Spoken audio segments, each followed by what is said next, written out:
Oh, hello there. I'm Captain Sam McCall and welcome to our station, Station 18, located here in Eagle Creek. Normally we have an open house on October 31st during Halloween, but unfortunately this year with the COVID pandemic, we're going to have to do this virtually. But why don't you come on inside? All right, well, welcome inside.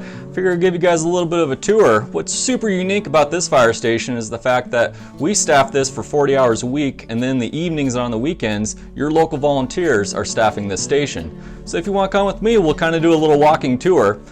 So as we go down here, since we do have people here all the time, we have bedrooms. And it's just like your bedroom. And so we have 3 beds because we have 3 people on shift.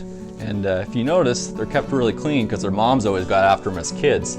So they do a good job doing that. And if we keep walking down the hallway here, you're going to find out that we have a living room with a TV and recliners. And it's just like your living room at home.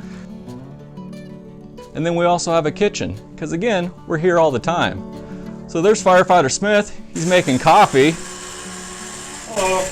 It's definitely blood for the station, so we can actually do crazy calls at night and morning. That's right. So thanks for making that, Firefighter Smith. All right, now that we just checked out the bedrooms, kitchen, and living room, let's head out here in the bay and we'll check out our fitness equipment. Because as you know, being a firefighter, we gotta stay super fit so we can do our jobs. Well, follow me.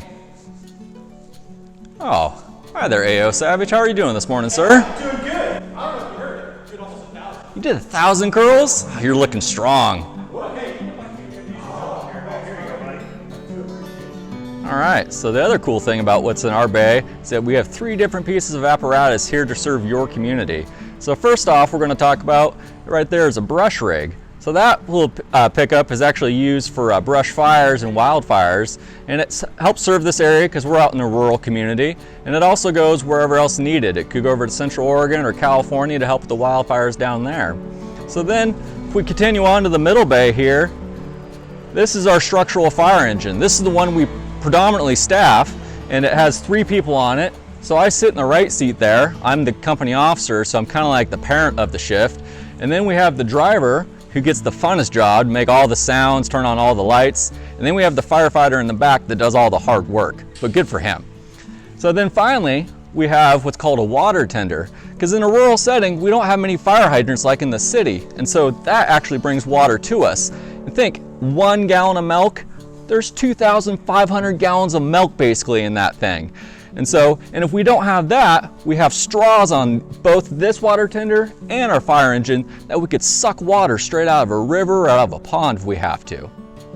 All right, one other thing I forgot to cover, a couple of things actually, is that this fire engine here is also staffed with medical equipment. All 3 of us on duty today are cross-trained as paramedics, and so when you have an emergency and you call 911, we're going to show up. And typically, since we're out in a country setting, we're going to beat the ambulance so we could start giving medical aid sooner. This also goes on car wrecks and various other emergencies as necessary. So it's super important, if you need our help, you got to know your address. Well, I thank you for stopping by and visiting our fire station today. We're super bummed that you guys couldn't come here and be in person for a Halloween. So with that, I'm going to leave you a couple of safety tips. When you're out and about, if you decide to go trick-or-treating, make sure you have a parent with you and you look both ways when you cross the street. And if it's dark, put on some brightly colored clothes or have a glow stick around your neck so people could see you. And secondly, make sure you have fire safety. If you're going to put a candle in your pumpkin, make sure that pumpkin's not going to catch fire. Make sure that pumpkin's not near your house. All right, thanks for stopping by and you guys have a great day.